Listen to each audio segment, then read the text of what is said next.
Please join me in prayer. Holy Spirit, we gather in your presence, made into one people and one body by your power. Whether we are here in the here and now, or present virtually in another way, or whether we gather in the future. And when we come together, we find that our trust is tested. And we ask that you would strengthen us in that trust so that we can live the lives that we are called to live. Amen.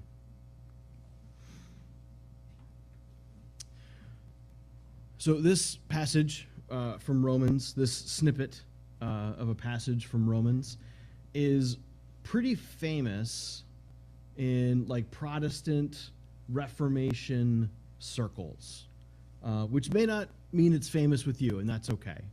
But it's the kind of passage that you look at a lot when you're reading books on theology in the Reformed tradition, or when you go to a seminary or things like that, because this was a really important Reformed distinctive. Reformed meaning coming from the Reformation, from the Reformers, initially, of course, in contrast with the position of the Roman Catholic Church.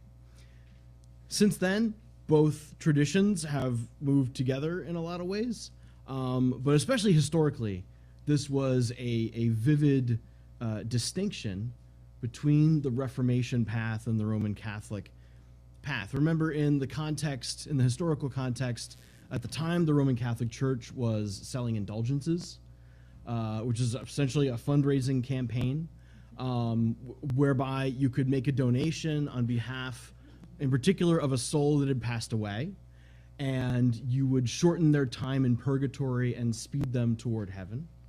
They even had the first known advertising jingle they had for selling indulgences. And I wish I'd memorized it before the sermon, but I haven't. You can Google it.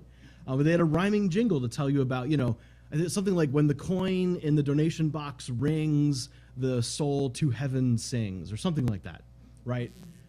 So it was pretty crass. And there are plenty of people in the Roman Catholic Church who didn't like that, because it seemed to be just misusing the whole idea of what God's about and what you're supposed to do with your life. But as part of the rebellion against that, in the Reformation, there was a huge focus put on this idea that we are justified by faith alone. Justified meaning to be made right.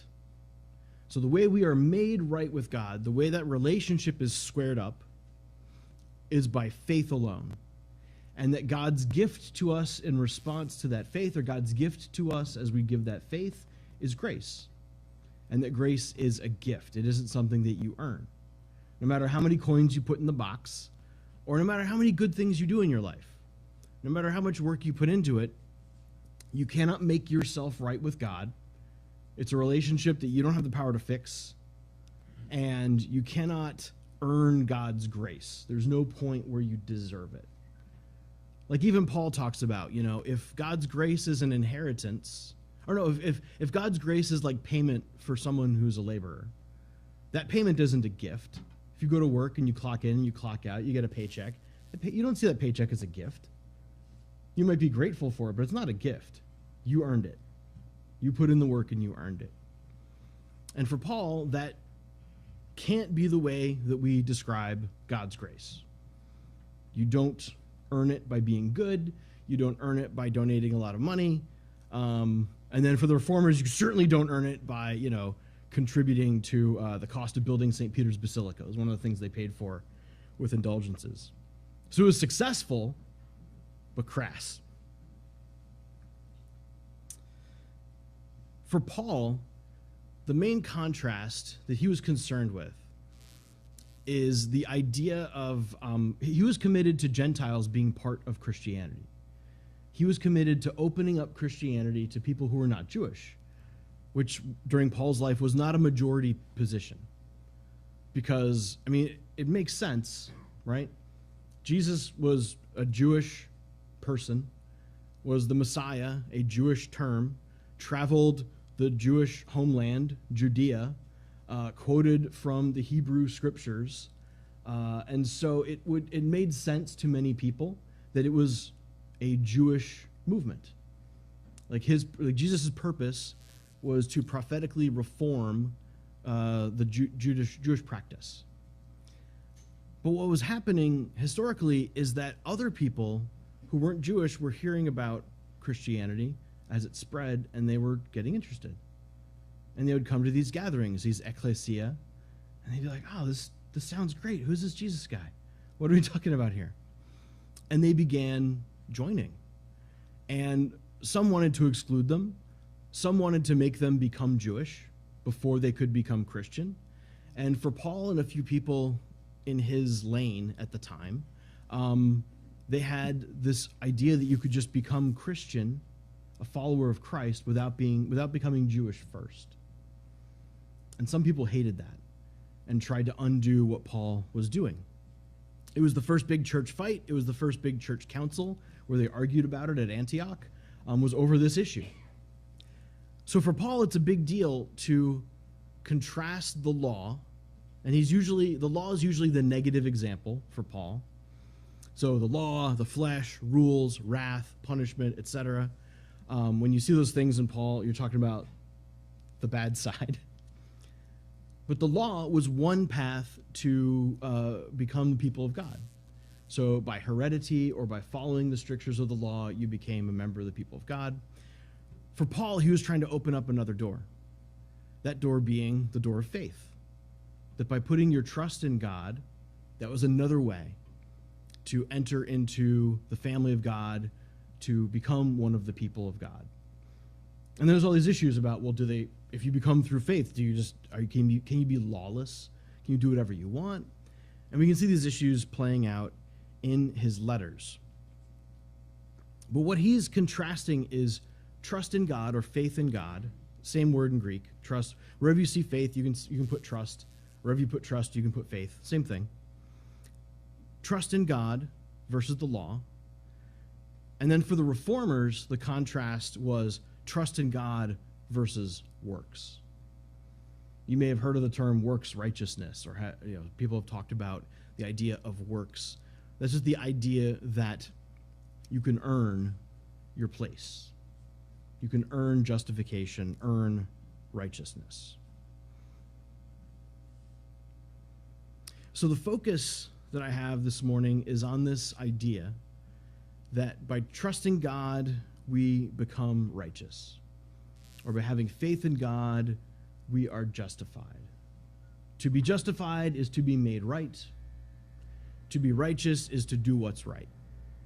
They're kind of synonyms that get parsed out in detail in historical theology, that kind of thing.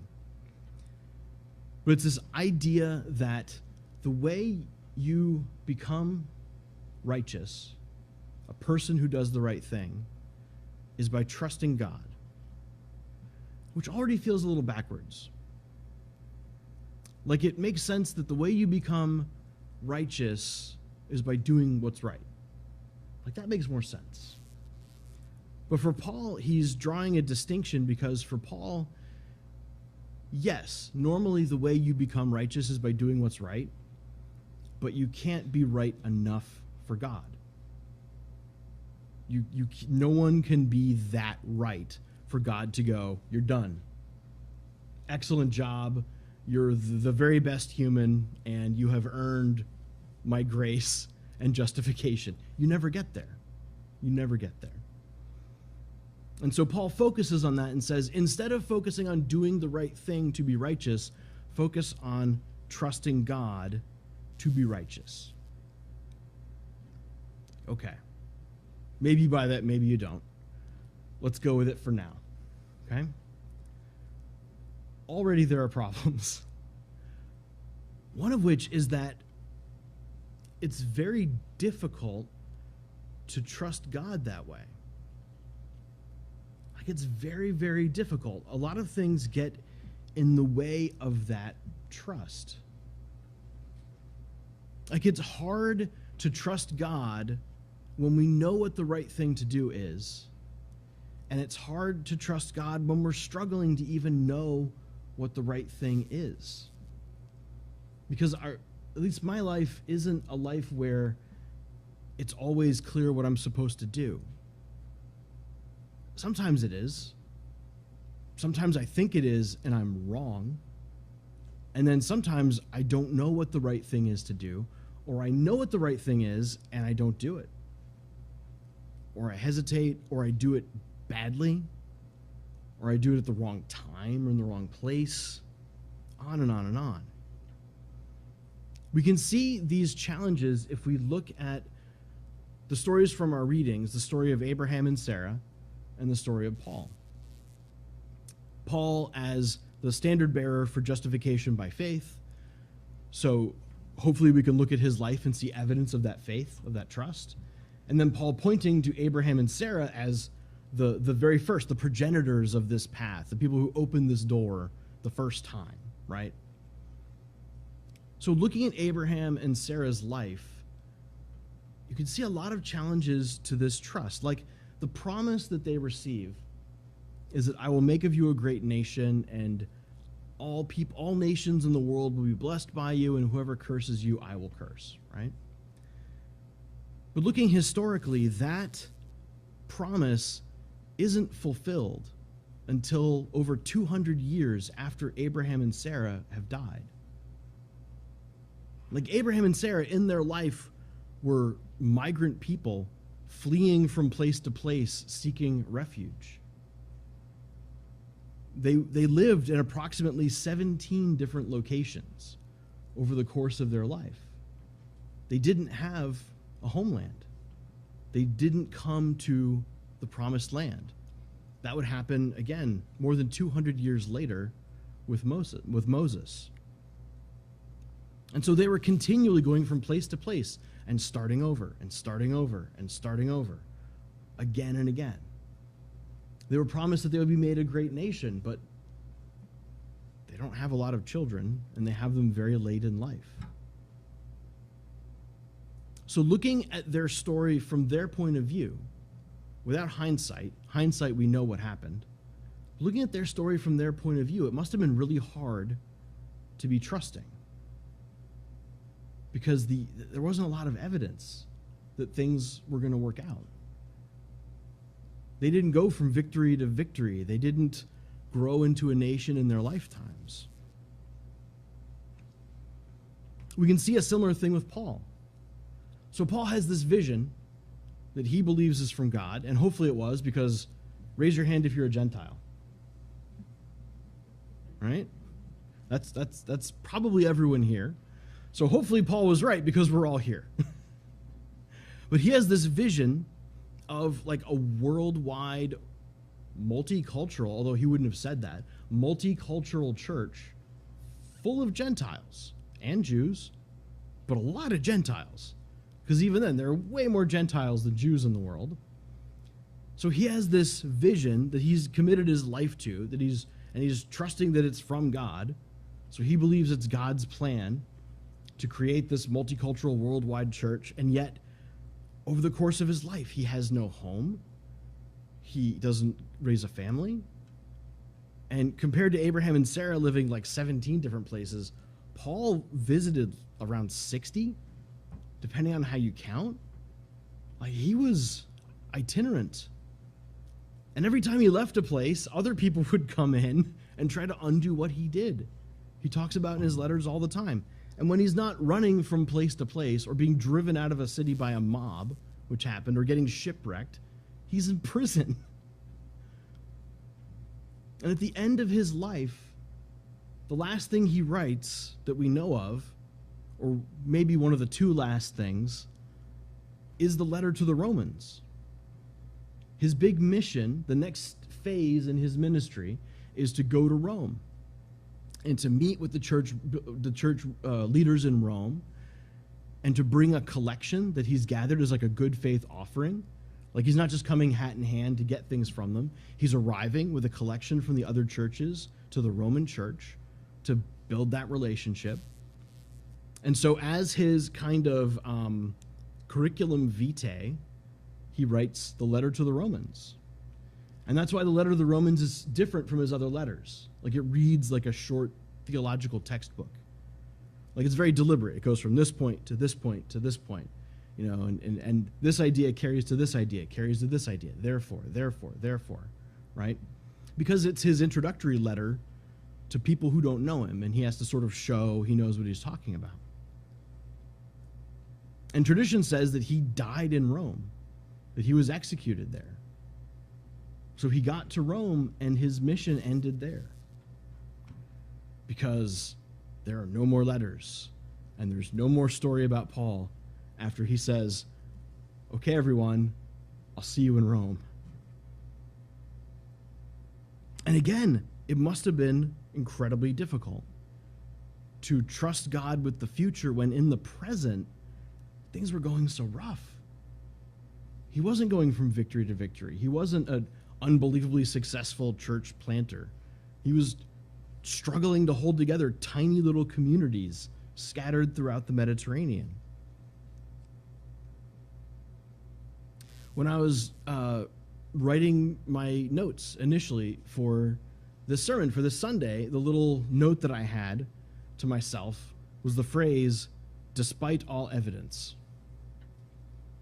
Because I thought of the story of Abraham and Sarah, and I thought of the story of Paul, and how they put their trust in God, and that is their justification, that is their righteousness, but they put trust in God in some ways despite all evidence.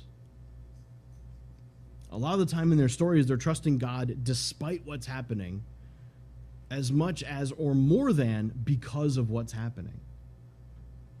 And you can get that just from reading their stories and reflecting on. Again, not how we know it turned out years after they died, but what it must have been like to be fleeing to another place where your wife has to be in disguise because the powerful people in the area are after her, or sitting in prison wondering if you're going to be exiled or disfigured or enslaved or killed, because remember, that's what prison's about in the ancient world, writing what might be your last letter to these absurd Corinthians who keep causing problems for you. They both had to start over again and again and again. And it's hard to feel like you're making progress when you have to keep starting over. Like every time, begin again, begin again. So we're told of the trust and the faith that they have, and we know from their stories it was real. Like, they demonstrate that they trust God by the way that they live. And if you're convinced by this, then you might feel that you're called to put your trust in God in the way that you live from day to day, sometimes despite what's happening, sometimes because of what's happening. But the fact is, it's very, very difficult. And I'll be honest, it's kind of left to us to discern how to do that. Like, we don't know a lot about Paul's everyday spiritual practice. We can infer from his writing many of his thoughts, but not all of them. We only have a few letters. Imagine if someone selected 7 letters that you wrote and then concluded everything about your life from those 7 letters, right? It better be good letters. But they're not going to get everything about you.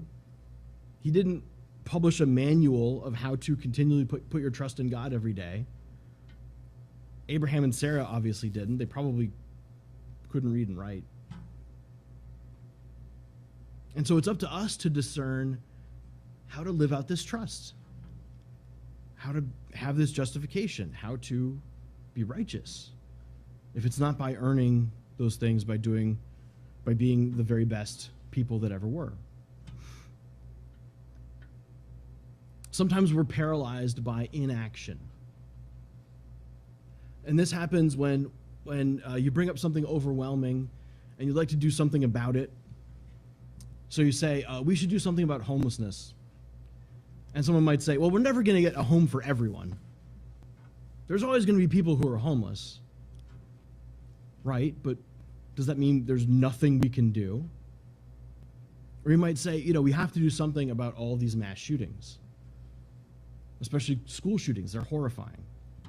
And someone might say, well, you're never going to stop people from being violent. I mean, if you take away their guns, they're just going to get a knife or a baseball bat or a hammer. Okay, but does that mean we can't do anything? Or we talk about climate change, an overwhelming, terrifying challenge, bigger than anything we face as a species in our history. And what are we supposed to do? Like, if I bike to work, is that going to save the world?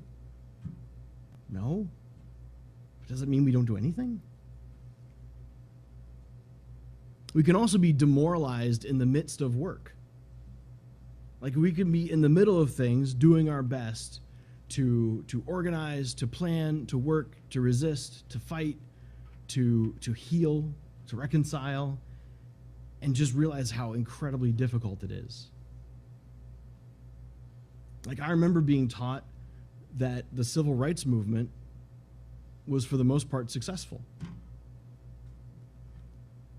And here we are again. Same questions, same challenges. I remember not 10 years ago, a lot of celebration as things like marriage equality were passed legally. And a lot of people who are LGBTQ and their supporters and their friends and family thought, wow, we have turned a corner. After 50 years of struggle and suffering and political organizing, things are going a lot better. And now we have this new trajectory where we're going to have equality. And I don't know if you're paying attention to the news, in particular for trans people in this country, but it's horrifying. And it's getting worse very quickly. Here we are again.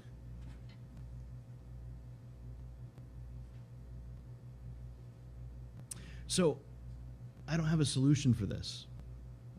This is an ongoing struggle. Some of the things I listed because I'm part of movements on that issue. Some of the things I listed because my friends and family and loved ones are part of these movements, trying to address these things, and it's hard. However hard you think it is, it's harder than that. There's no ceiling to how hard it gets. And there are setbacks and there are disappointments, and you often find yourself you feel like you're back to square one. Here we go again. So I will offer something that I find helpful. Just one example. And this comes from another tradition. This actually is an idea from Zen Buddhism. And this idea is the idea of having a beginner's mind. Has anybody heard this phrase before? Some of these things disseminate through culture. So having a beginner's mind is, think back to when you first started learning something new. Right? So imagine let's say you're going to take up ballet dancing. So, okay, you sign up, you find out when it's happening, you find out what you're supposed to wear, you get weird feeling clothes, feels weird, okay, this isn't how I normally dress. You walk into a place, you're surrounded by people you don't know where to put your backpack, you don't know where to stand, you don't know where to sit, and then class starts and you're like, I am bad at everything in this class. All this is unnatural feeling, right? Whatever your example is of when you've tried to learn something new, as a beginner, your attention is focused. You're noticing everything because it's all new to you. And you're humble. Like, hopefully you don't expect to be good at something when you first start. And so you're willing to be instructed, you're willing to learn, you're more open-minded, and you don't have a lot of expectations. Because you don't know what it's going to be like, you don't have a lot that you expect. You just accept what happens. So what's been found in thousands of years of Buddhism and in more recent psychological research is that this is a very powerful mindset, to approach everything like a beginner. So especially when you're beginning something new, right? To remember to have that mindset, to be teachable, to be humble, but also when you're trying to get better at something at which you're a master. When you return to a beginner's viewpoint, you get even better. Or when you are working on a relationship, you might have related to someone for 20 years, and so you have a lot of assumptions, you have a lot of projections, you have a lot of history, but approaching that person as if you just met them with curiosity, with openness, can be a huge benefit. And it also is very helpful when having trust in God calls on you to begin again and again and again. In the face of frustration, failure, demoralization, setbacks, paralysis, to be able to start again. Our text tells us that God gives life to the dead, and that God calls into existence things that do not exist. Those are things that we cannot do, certainly no matter how we try. And so God is able to take a barren couple and create a nation of people. And God is able to take a professional persecutor of a religion and through him create a world-spanning multicultural religion. Those are the things that God does. Those are the things we trust God for. And I think that because the ending of the story is in God's hands, that can free us to begin again. Amen.